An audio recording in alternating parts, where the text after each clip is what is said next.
Assalamualaikum warahmatullahi wabarakatuh.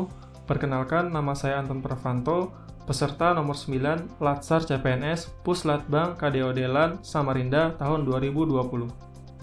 Adapun kegiatan aktualisasi saya selama masa habituasi, yang pertama, membuat modul mata kuliah pemrograman web.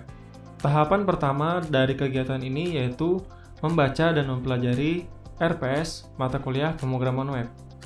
Tahapan ini bertujuan untuk mengetahui capaian pembelajaran dan kompetensi yang mahasiswa dapatkan setelah mengikuti mata kuliah pemrograman web.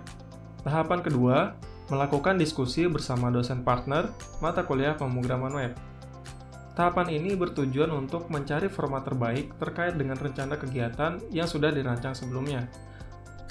Melalui koordinasi dengan dosen partner, yaitu Pak Edi Budiman MT, saya mendapatkan gambaran umum tentang langkah-langkah yang harus diambil dan mengetahui deskripsi singkat mengenai keadaan di kelas, serta pengetahuan terkait akses informasi yang dapat dicari sesuai dengan kebutuhan mahasiswa yang mengambil mata kuliah pemrograman web. Yang ketiga, menentukan karakteristik pembelajaran.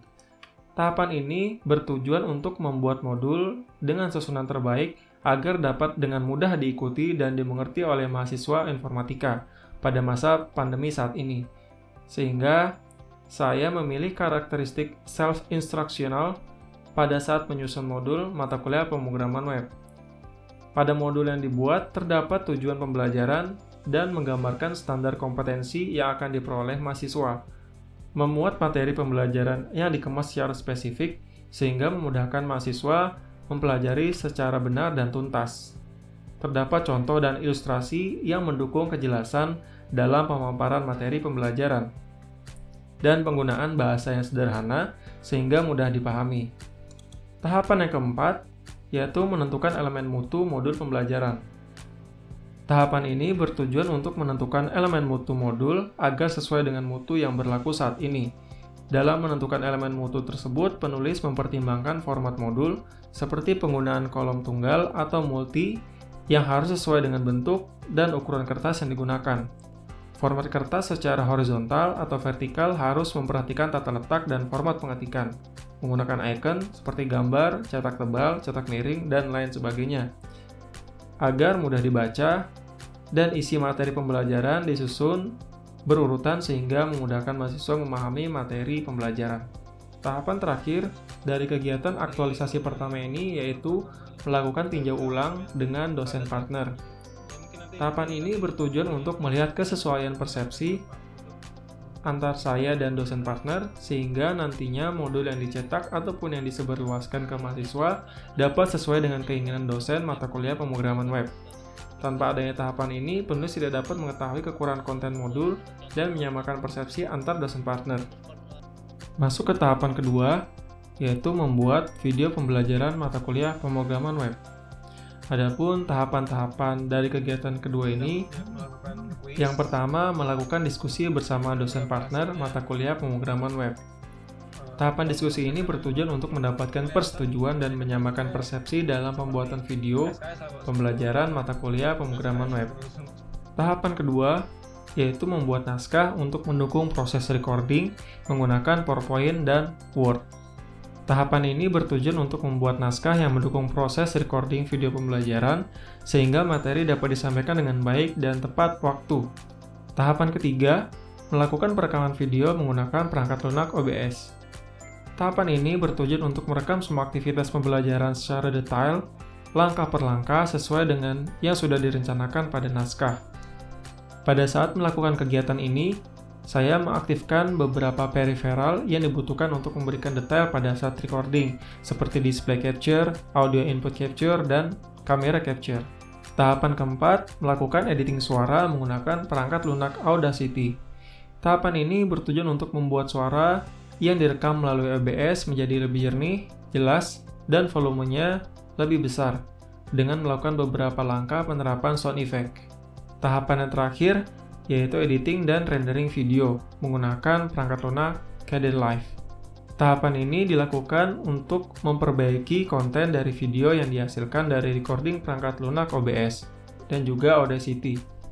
Pada saat editing, saya melakukan pemotongan konten yang tidak pas, menggabungkan konten yang terpotong, menambahkan background, memberikan transition effect, dan memberikan bumper pembuka juga bumper penutup konten. Kegiatan selanjutnya yaitu menerbitkan video pembelajaran pada kanal YouTube.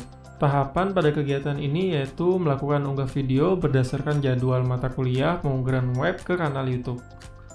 Tahapan ini bertujuan agar mahasiswa dapat mempelajari materi secara mandiri dengan mengakses kanal YouTube yang saya miliki.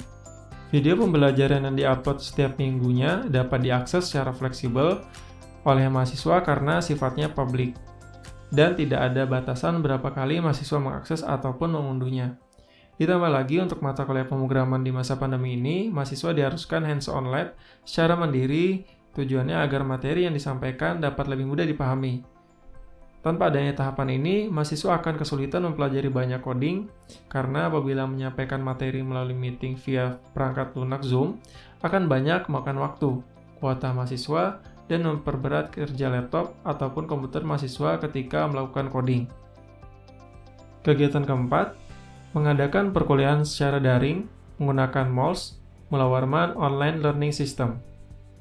Adapun tahapan-tahapan pada kegiatan keempat ini, yang pertama yaitu membagikan tautan video pembelajaran melalui MOOCs. Tahapan ini bertujuan agar mahasiswa dapat mengetahui unggahan terbaru dari video pembelajaran yang ada di kanal YouTube saya. Selain itu, jejak pembelajaran dapat lebih mudah dilacak oleh saya dan mahasiswa karena tautan video pembelajaran tersusun rapi berdasarkan jadwal perkuliahan yang sudah dijadwalkan oleh pihak program studi informatika. Tahapan kedua, membuat absen pada kelas pemrograman web di MOOCs. Tahapan ini bertujuan untuk memberikan kesempatan mahasiswa untuk mengisi absen sesuai kehadirannya di kelas MOOCs pada masa pandemi saat ini.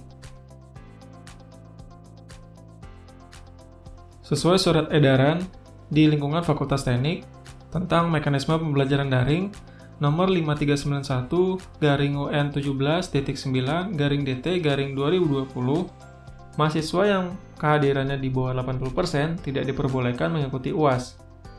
Tanpa adanya tahapan ini, saya akan kesulitan untuk memantau kehadiran mahasiswa dan menentukan siapa saja yang kehadirannya di bawah 80%.